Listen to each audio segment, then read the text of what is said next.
when I began in film,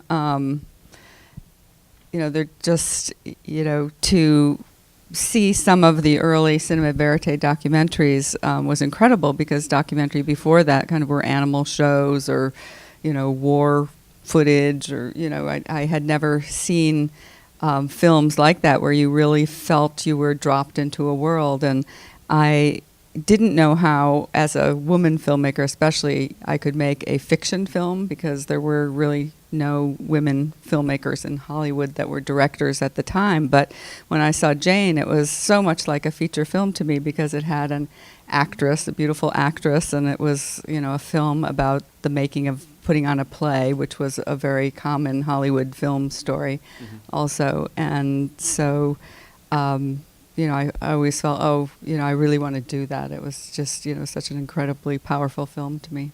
And, so I was very lucky to have this opportunity, although it didn't turn out anything like the Jane film, but I think it does show an experience. But I remember we took it down to Washington to show it to Ken Ludwig and his wife, just the two of them. And we had in those days we played DVDs, right? Do they still play DVDs? I think it was VHS. VHS? We did something, and he poked it in a machine, and it went on in all its splendor. And Ken was writhing around in his chair, saying, "Do I have to watch all of this?" And I said, "Yes, this is what you have to do. When you write a play, you have to watch it finally." And he said, "It makes me look like a jerk." And his wife said, "Well, you are a jerk. It's all right, though." And they kind of laughed. I never was sure quite what his final resolution was toward us making the film, but he was always very pleasant. I really liked him a lot. So it was hard to say in the theater. It's very hard to say who wants to put a knife in your back. It's very difficult, because everybody seems so pleasant, and they give you gifts when the play opens, so you think it's Christmas and they love you. Well, I thought the very brave thing about Ken, when we did show him the film, which was really an anguishing situation, was that, at the end he, agreed, to release the film with us. We always show the films to people, not that they can change the film, but in case we got something really inaccurate. But the thing that he said was, I love the theater. My two plays, Crazy for You and Moon Over Broadway, are all about the theater. And, this is a film that shows how it really is. And, I appreciate that, because that's what I try to do. Do you have any kind of behind-the-scenes anecdotes about working with Carol Burnett to share? Within this company, she saw herself as the trooper. And that, in a sense, it was her responsibility to sort of be whatever that is in theater. And she did it full speed. And probably that kept the thing alive for the whole season. I mean, they could easily have closed, as Rocco said, it was like $2.5 million. Where is it now? And she kept it alive, I think, probably just out of the sense that was her duty. Mm-hmm. I think, the show, for me, has the classic struggle of the theater, which is the playwright wants to see the play he wrote. The actors, want to have their participation and input taken seriously. And the producers, want to make some money. You want to make money. Or at least not spend it all. We have a question here in the back.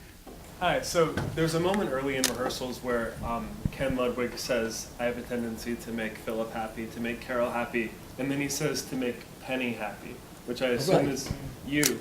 Is that alarming when people address you directly? Do you cut a lot of that out of your documentaries? Do you tense up when that happens? Well, when you make these films, it's like you're marrying somebody that you don't know very well. So the relationship is always ongoing. You're not sure exactly from day to day quite what your role is. And people see you in different... It isn't like if you said, we're going to make a movie, and here's the script, and everybody learn their parts, and tomorrow we'll do a run-through and see how it goes. As far as our filming is concerned, we don't know... You have no idea what we're doing there, except that we're watching through this magical device called a camera, other people do things. And they assume somehow that we do know, or that we have some effect on what's to come, especially when you've got a thing like a show or something that has a big basketball game or something. Everybody assumes that you're somehow instrumental in it being successful for them.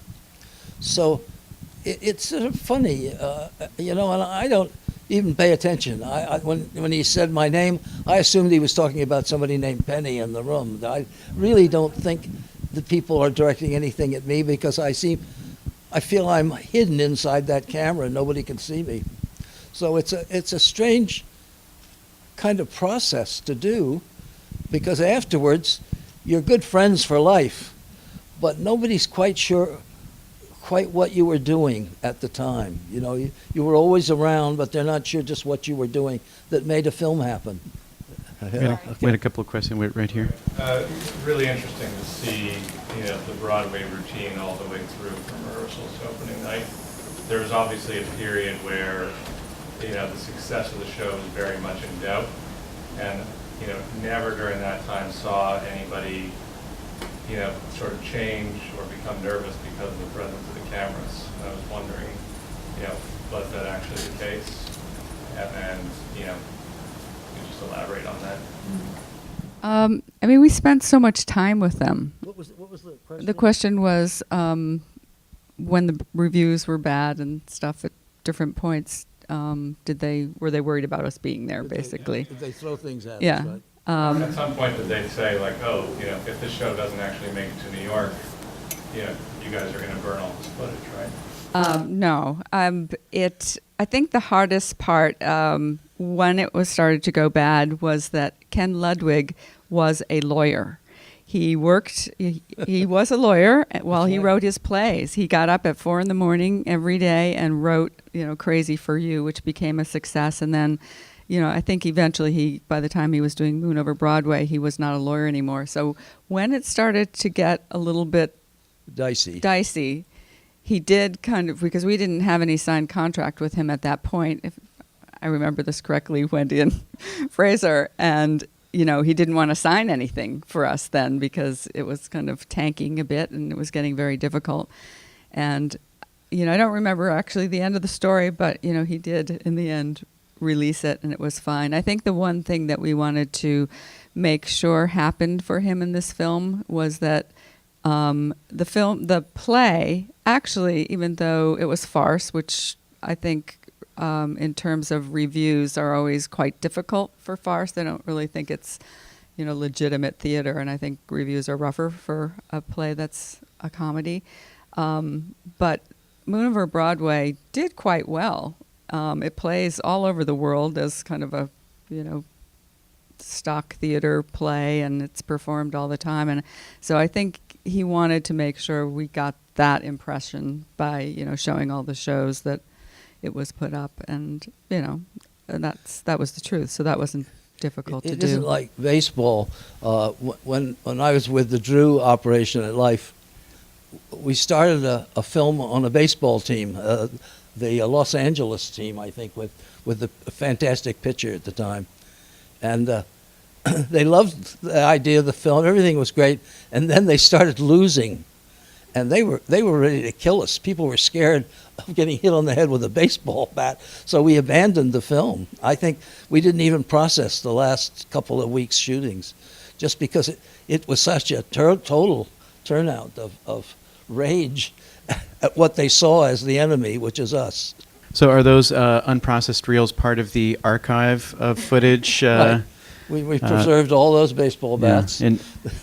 In today's New York Times, some of you may have seen, there was an article about preserving the Pennebaker Hegedus archives. If you haven't read it, you should read it. Do you want to talk a little bit about, Well, I understand they said our office looks sloppy, but it is kind of sloppy, but that's the way you remember everything is. So I like having things spread all over the place. Having them in drawers, is not a good way to find things for me. Thank you, Penny and Chris, for being here tonight. Thank you, Hugo.